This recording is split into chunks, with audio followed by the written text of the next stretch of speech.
দেখছেন Kolkata TV. Good morning Kolkata নিয়ে আপনাদের সঙ্গে রয়েছি ভাস্বতী, আর ভাস্বতীর সঙ্গে রয়েছি আমি জুহিতা।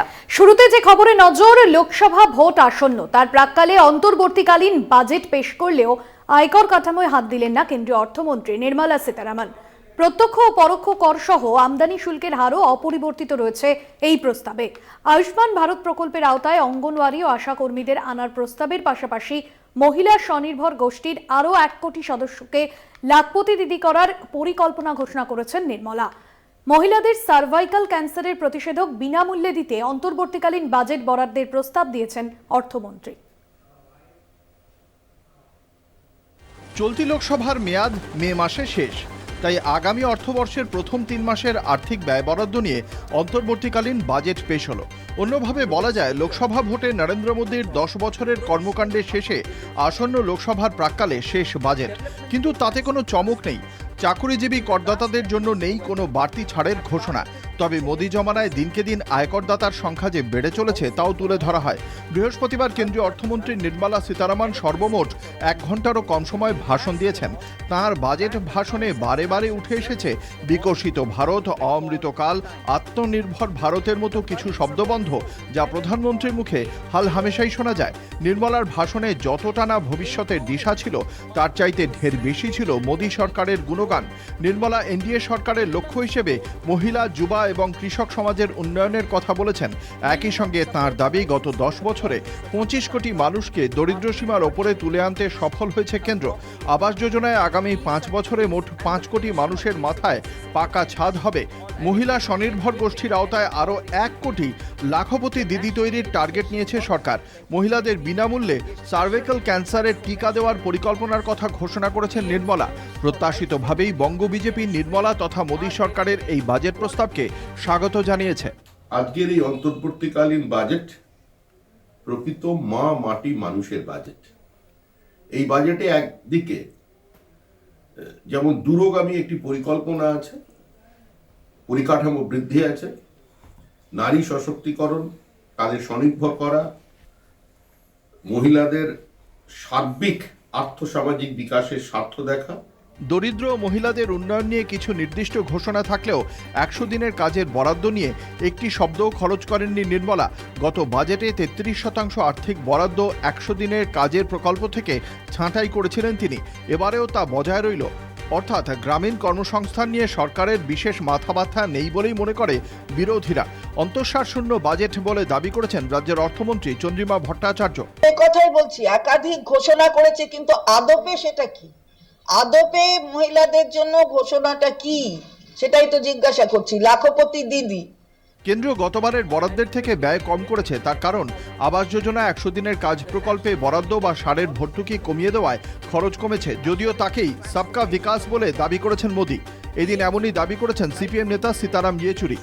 जो आमदनी है सरकार की वो बचा के रखा, ताकि जो पहले जो ज्यादा खर्च कर दिए उसको कम दिखाने के लिए, जो फिस्कल डिफिसिट को कम दिखाने के लिए, ताकि दुनिया के अंतर्राष्ट्रीय वित्तीय पूंजी को खुश करने के लिए उनको खुश करे, लेकिन देश की जनता के ऊपर बोझ और बढ़ाया। অন্তর্বর্তী বাজেটে বিশেষ বড় ঘোষণার সুযোগ থাকে না, কিন্তু এবারে নির্মলার ভাষণে 2047 সালের স্বপ্নের সন্ধান দেওয়া হলেও বেড়ে চলা বেকারত্ব বা জিনিসের অগ্নিমূল্যের মতো জ্বলন্ত বিষয় নিয়ে কোনো সুরাহার কথা শোনা যায়নি। কলকাতা টিভি। অন্যদিকে ভাস্বতী, কেন্দ্রের এই অন্তর্বর্তী বাজেটে দেখা যাচ্ছে যে পূর্বাঞ্চলের দিকে বিশেষ নজর দেওয়া হয়েছে। অর্থমন্ত্রী নির্মলা সীতারামন বৃহস্পতিবার তার ভাষণে পূর্বাঞ্চলের দিকে বিশেষ জোর দেওয়ার কথা বলেছেন। লোকসভা ভোটকে পাখির চোখ করেই পূর্বাঞ্চলকে বিশেষ গুরুত্ব দিতে চাইছে বিজেপির কেন্দ্রীয় নেতৃত্ব, মত রাজনৈতিক মহলের। লোকসভা ভোটের ঢাকে কাঠি বাজার আগে 1 ফেব্রুয়ারি পেশ হল অন্তর্বর্তী বাজেট। অর্থমন্ত্রী নির্মলা সীতারামনের একগুচ্ছ ঘোষণা। তার মধ্যে পূর্বাঞ্চলকে বাড়তি নজর দেওয়ার কথা বলেন অর্থমন্ত্রী। দেশে পূর্বাঞ্চলকে বৃদ্ধির আওতায় আনা হবে বলে তিনি জানান। রাজনীতির কারবারিরা মনে করছেন, আসন্ন লোকসভা ভোটের দিকে তাকিয়েই বিজেপির কেন্দ্রীয় নেতৃত্ব পূর্বাঞ্চলের দিকে বিশেষ নজর দেওয়ার কথা বলছেন। বিজেপির সেই রাজনৈতিক ভাষ্যই উঠে এসেছে কেন্দ্রীয় অর্থমন্ত্রী নির্মলা সীতারামনের বাজেট ভাষণে। Our government will pay utmost attention to make the eastern region and its people a powerful driver of India's growth. বিশ্লেষকদের মতে পূর্বাঞ্চল বলতে নির্মলা পূর্ব এবং উত্তর পূর্ব ভারতের রাজ্যগুলিকে বোঝাতে চেয়েছেন। বিজেপির সাংগঠনিক মানচিত্রে পূর্ব ক্ষেত্রে রয়েছে বাংলা, বিহার, ঝাড়খণ্ড, ওড়িশা, আন্দামান ও নিকোবর দ্বীপপুঞ্জ। এছাড়া আছে ত্রিপুরা, অসম, সিকিম সহ উত্তর পূর্বের একাধিক ছোট রাজ্য। লোকসভা ভোটের আগে এবার বিজেপির স্লোগান হল আব কি বার 400 পার। এই 400 পার করার জন্য উত্তর পূর্বাঞ্চলের রাজ্যগুলি থেকে বেশি লোকসভা আসন দরকার বিজেপির। 2019 সালের লোকসভা ভোটে উত্তর, পশ্চিম এবং মধ্য ভারতে প্রচুর আসন পেয়েছে বিজেপি। এই রাজ্যগুলি থেকে আর নতুন করে বিজেপির কিছু পাওয়ার নেই। এবার তাদের লক্ষ্য পূর্বাঞ্চল এবং দক্ষিণ ভারত। দক্ষিণে কোনো রাজ্যই বিজেপির দখলে নেই। গত লোকসভা ভোটে উত্তর পূর্বে বিভিন্ন রাজ্য থেকে ভালো সংখ্যক আসন পেলেও উড়িষ্যা এবং বাংলায় বিজেপি খুব বেশি আসন পায়নি। গতবার বাংলায় 42টির মধ্যে 18টি আসন পেয়েছিল বিজেপি। গতবার এটা তাদের প্রত্যাশার মধ্যে ছিল না। এবার কেন্দ্রীয় স্বরাষ্ট্রমন্ত্রী অমিত শাহ বাংলার জন্য 35টি লোকসভা আসনের লক্ষ্যমাত্রা বেঁধে দিয়েছেন। উড়িষ্যায় 20টির মধ্যে বিজেপি পেয়েছিল 8টি আসন। এবার এই দুই রাজ্যও বিজেপির নজরে রয়েছে। গত কয়েকদিনের মধ্যে পূর্বের দুই রাজ্য বিহার এবং ঝাড়খণ্ডে রাজনৈতিক পট পরিবর্তন হয়ে গিয়েছে। বিহারে জেডিইউ মহাগঠবন্ধন ছেড়ে আবার এনডিএ জোটে ফিরে গিয়েছে। তারপরই ইডি বিহারের প্রাক্তন মুখ্যমন্ত্রী আরজেডি নেতা লালু প্রসাদ যাদব এবং তার ছেলে তথা বিহার সরকারের প্রাক্তন উপমুখ্যমন্ত্রী তেজস্বী যাদবকে ইডি তলব করেছে। তাদের দীর্ঘ জিজ্ঞাসাবাদ করা হয়েছে। আবার ঝাড়খণ্ডের মুখ্যমন্ত্রী হেমন্ত সোরেন ইস্তফা দিয়েছেন। বুধবার রাতেই ইডি তাকে গ্রেপ্তার করেছে একটি জমি মামলার সূত্রে। এই দুই রাজ্যেই রাজনৈতিক পট পরিবর্তনের পেছনে বিজেপির হাত রয়েছে বলে বিরোধীদের অভিযোগ।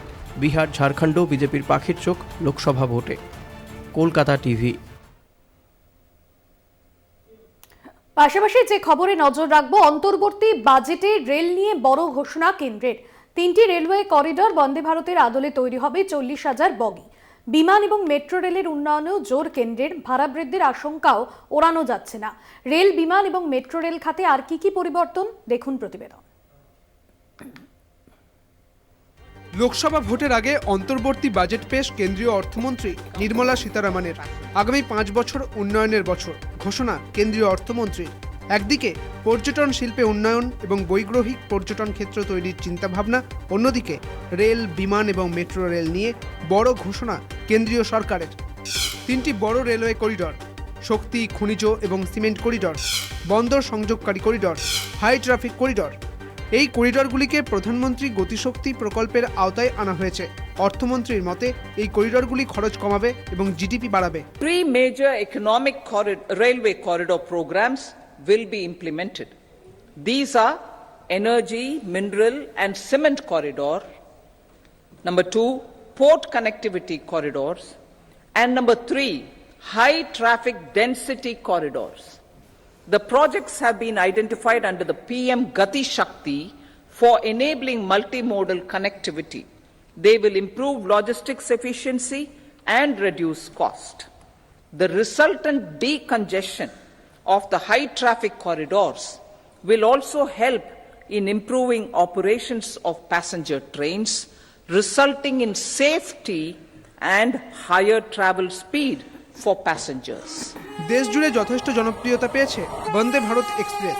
এবার ভারতীয় রেলেও অধিকাংশ ট্রেনের বগিকে বন্দে ভারতের কায়দায় গড়ে তোলার পরিকল্পনা কেন্দ্রের। নবভারত ট্রেনের সংখ্যা বৃদ্ধি, বন্দে ভারতের আদলে 40,000 বগি। ট্রেনের গতি বৃদ্ধিতে জোর। 40,000 normal rail bogies will be converted to Vande Bharat standards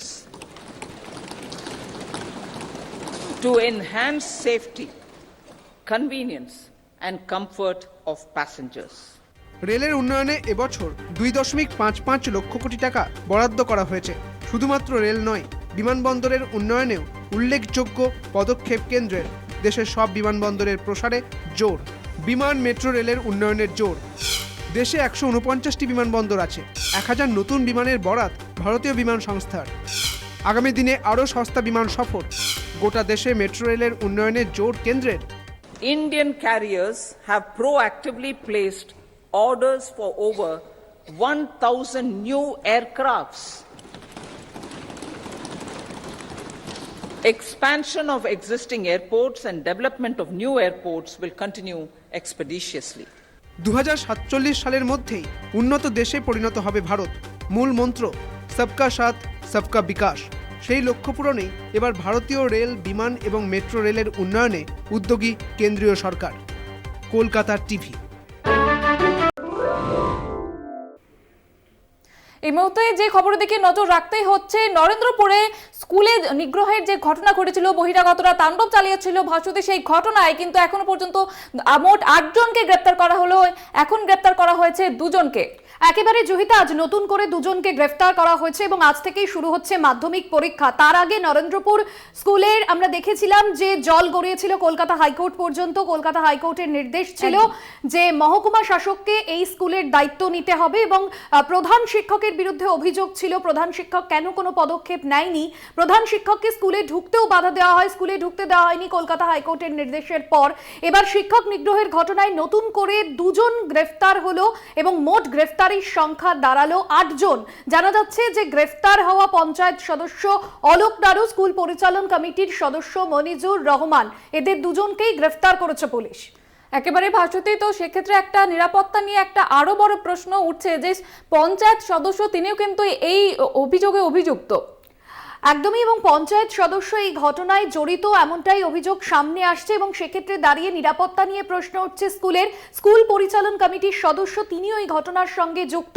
আমরা দেখেছিলাম যে নরেন্দ্রপুরের যে ঘটনা, গত জানুয়ারি মাসে স্কুল নিচ্ছিলেন শিক্ষকরা এবং সেই সময় বহিরাগতরা এসে তাণ্ডব চালায়। প্রধান শিক্ষকের বিরুদ্ধে অভিযোগ সামনে এসেছিল। সেই জায়গা থেকেই কিন্তু এখনো পর্যন্ত যে গ্রেফতারির সংখ্যা তা দাঁড়ালো 8-এ। এ বিষয়ে কথা বলে নেব, সুখদেব রয়েছে আমাদের সঙ্গে টেলিফোন লাইনে। সুখদেব, কি জানা যাচ্ছে ঠিক? দেখো, মাধ্যমিক পরীক্ষার কিছু সময় আগে নরেন্দ্রপুর কাণ্ডে গ্রেপ্তার করা হলো আরো 2 অভিযুক্তকে। এফআইআর এ নাম থাকা এই প্রথম কাউকে গ্রেপ্তার করা হলো। পঞ্চায়েত সদস্য অলোক নাড়ু ও স্কুল পরিচালন কমিটির সদস্য মনিজুর রহমানকে গ্রেপ্তার করে নরেন্দ্রপুর থানা পুলিশ। ঠিক আজ ভোর রাতে গ্রেপ্তার করে তাদেরকে। নরেন্দ্রপুর বলরামপুর মন্ননাথ বিদ্যা মন্দিরে শিক্ষক নিগ্রহের ঘটনায় এই নিয়ে মোট 8 জনকে গ্রেপ্তার করা হলো। এফআইআর নাম থাকা এই প্রথম 2 জন গ্রেপ্তার হয়। এখনো অধরা স্কুলের প্রধান শিক্ষক সৈয়দ ইমতাজ আহমদ ও এলাকার দৌর্দণ্ড প্রতাপ তৃণমূল কংগ্রেস নেতা তথা যুব সভাপতি আকবর আলী খান। মাধ্যমিক পরীক্ষার আগে অপরাধীদের গ্রেপ্তারের নির্দেশ দিয়েছিল যেমন আদালত। ঘটনায় যুক্ত থাকার অপরাধে গত রবিবার, মঙ্গলবার মোট 4 জনকে গ্রেপ্তার করে পুলিশ।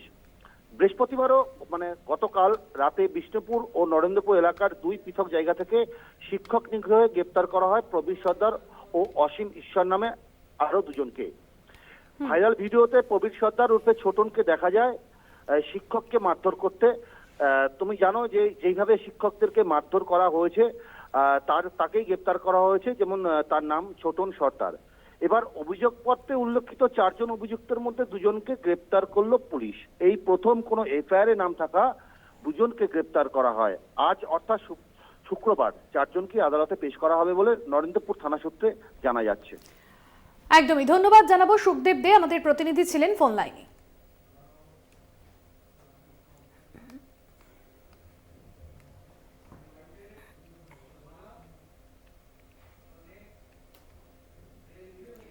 নজর রাখবো পরের খবরে। 2024-এ বাংলার জন্য রেল বাজেটে বরাদ্দ হলো 13,810 কোটি টাকা। ইউপিএ আমলে 2009 থেকে 2014 সালে যা ছিল 4,300 কোটি টাকা। অন্যদিকে রাজ্যে একাধিক প্রকল্প সম্প্রসারণে বাধা জমি সংক্রান্ত সমস্যা বলে জানিয়েছেন রেলমন্ত্রী এবং রাজ্যের তরফে কোনো রকমের ব্যবস্থা নেওয়া এবং সহযোগিতা করা হচ্ছে না, এমনটাই কিন্তু অভিযোগ তুলছেন তিনি। ইউপিএ সরকারের থেকে রেল বাজেট 3 গুণ বৃদ্ধি পেয়েছে বলেও তিনি জানিয়েছেন। পাশাপাশি জয়িতা নন্দীগ্রাম, বালুরঘাট সহ একাধিক জায়গায় প্রকল্প সম্প্রসারণ নিয়ে রাজ্যকে চিঠি দেওয়ার পরও কোনো সহযোগিতা করা হচ্ছে না, এমনটাও ক্ষোভ প্রকাশ করেছেন রেলমন্ত্রী। অন্যদিকে উন্নয়নের বিষয়ে রাজনীতির ঊর্ধ্বে না উঠলে কাজ সম্ভব নয়, এমনটাই কিন্তু জানিয়েছেন রেলমন্ত্রী। গতকালই কেন্দ্রীয় সরকারের অর্থাৎ মোদী সরকারের দ্বিতীয় মোদী সরকারের শেষ বাজেট পেশ হলো এবং অন্তর্বর্তী বাজেট পেশ করা হয়েছে এবং রেল একটা গুরুত্বপূর্ণ খাত, সেই খাতেও কিন্তু বেশ কিছু বরাদ্দ রয়েছে। কারণ রেলের নিরাপত্তা সহ একাধিক বিষয় নিয়ে বারংবার প্রশ্ন উঠেছে। আমরা দেখেছি যে গত বছরই একটি বড় রেল দুর্ঘটনা, যেখানে রেলের নিরাপত্তা নিয়ে, সুরক্ষা নিয়ে প্রশ্ন উঠেছিল এবং সেখানে গতকাল সকাল থেকে যখন আমরা বাজেটের দিকে নজর রেখেছিলাম, সেখানে রেল খাতে ঠিক কি বরাদ্দ হয় সেদিকে কিন্তু আমাদের সকলের নজর ছিল।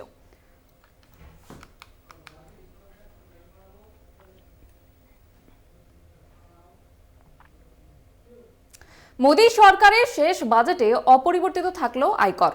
অন্তর্বর্তী বাজেটে অর্থমন্ত্রী নির্মলা সীতারমণের ঘোষণা, লোকসভা নির্বাচনের বছরে তাই আয়কর কাঠামোয় কোনো রকমের বদল আনা হয়নি। অপরিবর্তিত থাকছে প্রত্যক্ষ এবং পরোক্ষ কর। ভোটের মুখে মিলল না আয়করের বোঝা কমের স্বস্তির খবর। আয়করে কোনো পরিবর্তন নয়, অপরিবর্তিত কর কাঠামো। সামনেই লোকসভা ভোট, তাই এবার পূর্ণাঙ্গ নয় অন্তর্বর্তী বাজেট পেশ করলেন কেন্দ্রীয় অর্থমন্ত্রী নির্মলা সীতারমণ। অন্তর্বর্তী বাজেটে কেন্দ্রীয় অর্থমন্ত্রী আয়কর ছাড়ের ঘোষণা করবেন বলে আশায় ছিলেন অনেক চাকুরিজীবী, কিন্তু ভোটের মুখে সাবধানী নির্মলা সীতারমণ। অন্তর্বর্তী বাজেটে প্রত্যক্ষ ও পরোক্ষ করের ক্ষেত্রে কোনো পরিবর্তন করেননি কেন্দ্রীয় অর্থমন্ত্রী। সংসদে বাজেট ভাষণে সীতারমণের ঘোষণা, নির্বাচনের বছর হওয়ায় কর নিয়ে কোনো সিদ্ধান্ত নেওয়া হয়নি, অর্থাৎ লোকসভা ভোটের আগে কেন্দ্রীয় অর্থমন্ত্রীর ঘোষণা অনুযায়ী এবারের বাজেটে আয়কর কাঠামোয় কোনো পরিবর্তন হচ্ছে না। গত বাজেটে দুটি কর কাঠামোর ঘোষণা করা হয়েছিল। পুরনো কর কাঠামো অনুযায়ী 2.5 লক্ষ টাকা পর্যন্ত আয়ে কর থেকে অব্যাহতি পাবেন। নতুন কর কাঠামোয় 3 লক্ষ টাকা পর্যন্ত আয়ের ক্ষেত্রে কোনো কর লাগবে না। দুই কর কাঠামোই অপরিবর্তিত রাখল কেন্দ্র। Government has reduced and rationalized tax rates.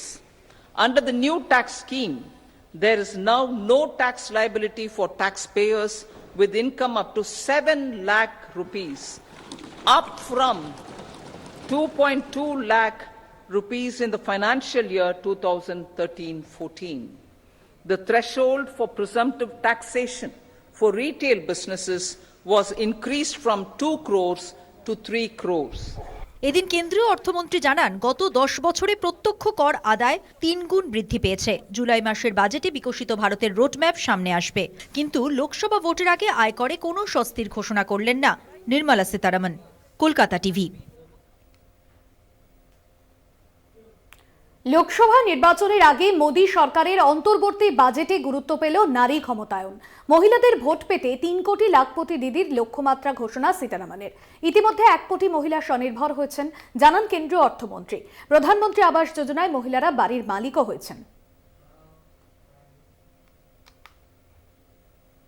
और वो फैसला था नारी शक्ति वंदन अधिनियम। इंटरिम बजट एक प्रकार से ये नारी शक्ति के साक्षात्कार का पर्व है। ভোট বাক্সে মহিলাদের মন পেতে সুরটা নিজেই আগে বেঁধে দিয়েছিলেন প্রধানমন্ত্রী নরেন্দ্র মোদী। 2023-এর স্বাধীনতা দিবসের ভাষণেও লাখপতি দিদি প্রকল্পের কথা শোনা গিয়েছিল তার মুখে। এবার সেই ঘোষণাই শোনা গেল কেন্দ্রীয় অর্থমন্ত্রী নির্মলা সীতারামনের পেশ করা অন্তর্বর্তী বাজেটে। অন্তর্বর্তী বাজেটে গুরুত্ব পেল লাখপতি দিদি প্রকল্প। সীতারামনের ঘোষণা, স্বনির্ভর গোষ্ঠীর সাফল্যে 1 কোটি মহিলা লাখপতি দিদি হয়েছেন। লাখপতি দিদির সংখ্যা 2 কোটি থেকে 3 কোটিতে নিয়ে যাওয়ার লক্ষ্যমাত্রা নেওয়া হয়েছে। 83 lakh SHGs with 9 crore women are transforming rural socio-economic landscape with empowerment and self-reliance.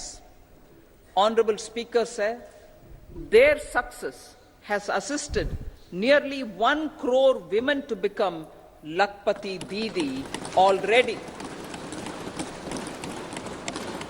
They are an inspiration to others. Their achievements will be recognized through honoring them.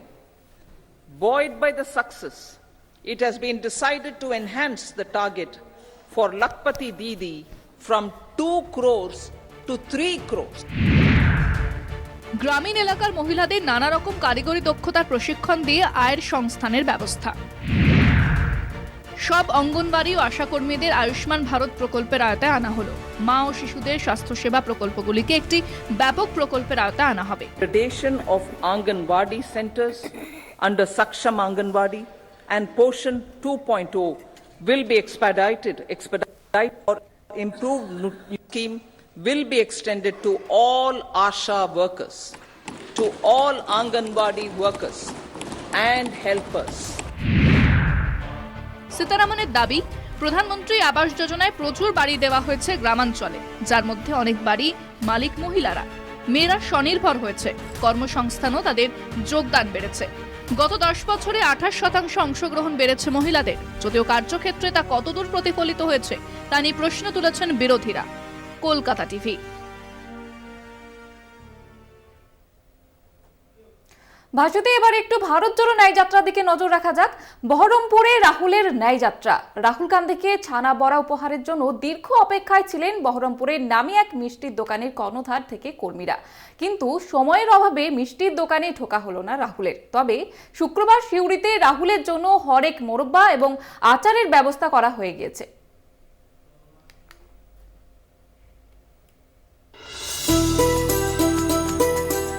2014 এবং 2019 সালে বহরমপুর টেক্সটাইল মোড়ের প্রসিদ্ধ এই মিষ্টির দোকানে ছানা বড়া খেয়েছিলেন রাহুল গান্ধী। প্রণব মুখোপাধ্যায়ের সঙ্গে দোকানে বসে ছানা বড়া খেয়ে গিয়েছিলেন। বৃহস্পতিবার রাহুল গান্ধী আসছে শুনে সাজো সাজো রব পড়ে যায় দোকানে। ফুল দিয়ে সাজানো থেকে শুরু করে একই রকম পোশাক পরে ফুলের তোড়া তৈরি করেছিলেন কর্মীরা। রাহুলের জন্য 9.5 কেজি ছানা বড়া তৈরি করা হয়েছিল। কিন্তু এদিন সন্ধ্যে 7টা নাগাদ রাহুলের ন্যায়যাত্রা এলাকায় আসতে ভিড় বেড়ে যায়। জিপ থেকে আর নামতে পারেননি রাহুল। অধীর চৌধুরী মিষ্টির দোকানটাকে দেখিয়ে দিলেও হাত নাড়িয়ে চলে যান কংগ্রেস সাংসদ। হতাশ মিষ্টির দোকানের সকলেই। কি বলবো, যে নিজেকে কষ্ট লাগছে আর কিছু না। ঢুকলে আনন্দ পেতাম, মানে এরকম ভিড়ের চাপে ঢুকতে পারলো না। এটা 9.5 কেজি 10 কেজি মতন ছিল। যাই হোক, আমি আইটেমটা একটু করেছিলাম, খুব খারাপ। আনন্দতে ছিলাম যে এটা আসবে। রাহুল গান্ধীকে দেওয়ার জন্য একটা বড় ছানা বড়ার আয়োজন করা হয়েছিল, সেইটা গিফট করার জন্য ব্যবস্থা করা হয়েছিল। না, কাঁসার থালাই দেওয়া হতো না, ঢুকলো না। আর কি করা যাবে বলুন? ছানা বড়া চোখে দেখা না হলেও রাহুলের পাতে পড়তে চলেছে সিউড়ির বিখ্যাত মোরব্বা। এই মোরব্বার প্রেমে পড়েছেন উত্তম কুমার থেকে শুরু করে বুদ্ধদেব ভট্টাচার্য সকলেই। এবার সেই মোরব্বা খাওয়ারই ইচ্ছে প্রকাশ করেছেন রাহুল গান্ধী। শুক্রবার ন্যায়যাত্রা নিয়ে বীরভূমে রাহুল গান্ধী, তাই রাহুলের জন্য এখানকার বিখ্যাত মিষ্টির দোকান থেকে নিয়ে যাওয়া হলো 5 কেজির মোরব্বা, সঙ্গে আচারও। বীরভূমের মোরব্বা এবং আচার রাহুলজির পাতে দেওয়ার খুব ইচ্ছা আছে এবং সেটা চলেও এসছে আমার কাছে। শতমূল থেকে শুরু করে সমস্ত কিছুর যে মিক্সড মোরব্বাটা আছে, সেই মোরব্বাটা আনিয়েছি রাহুল গান্ধীর জন্য স্পেসিফিক, এবং অধীর দা তো থাকবেনই, তার সঙ্গে যারা থাকবেন তাদের পাতে একটু দেওয়ার খুব মনের ইচ্ছা আছে। একরকম সব রকম মিলিয়েই প্রায় মোরব্বাগুলো নিয়ে গেছে। বেল, পেঁপে, শতমূল, আমলকি, আম, এইভাবে মিলিয়ে উনি বেশ কয়েকটা প্যাকেট দিয়ে গিয়েছে মিস্টার গান্ধীকে দেওয়ার জন্য। এবারের জন্য দোকানে বসে ছানা বড়া খাওয়া না হলেও রাহুল ও তার ন্যায়যাত্রার সঙ্গীরা মোরব্বা আচার খাবেন বলে অধীর আগ্রহে রয়েছেন সিউড়িবাসী। কল্যাণচন্দ্র ও ঋতভাস চট্টোপাধ্যায়ের report, Kolkata TV.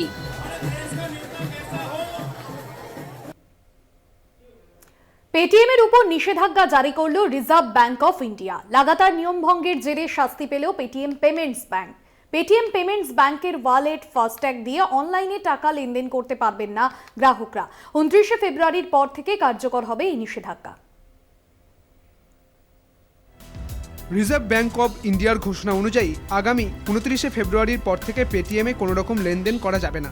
Paytm payments ব্যাংকের ওয়ালেট এবং ফাস্ট্যাগ দিয়ে অনলাইনে টাকা দিতে পারবেন না গ্রাহকরা। অ্যাকাউন্ট, ওয়ালেট এবং ফাস্ট্যাগে কোনো টাকা নেওয়া অথবা টপ আপ করতে পারবেন না গ্রাহকরা।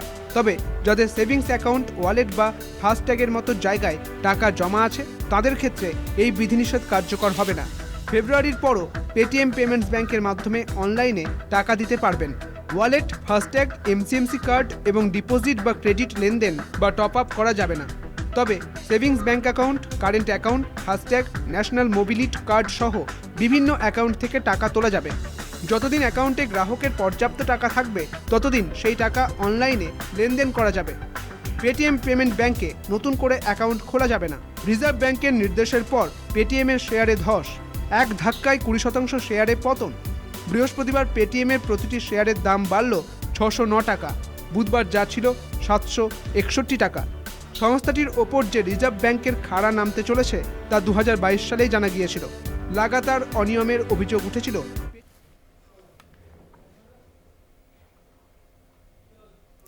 গুড মর্নিং কলকাতা এখনকার মতো এই পর্যন্তই। দেখতে থাকুন কলকাতা টিভি, রাত দিন 7 দিন।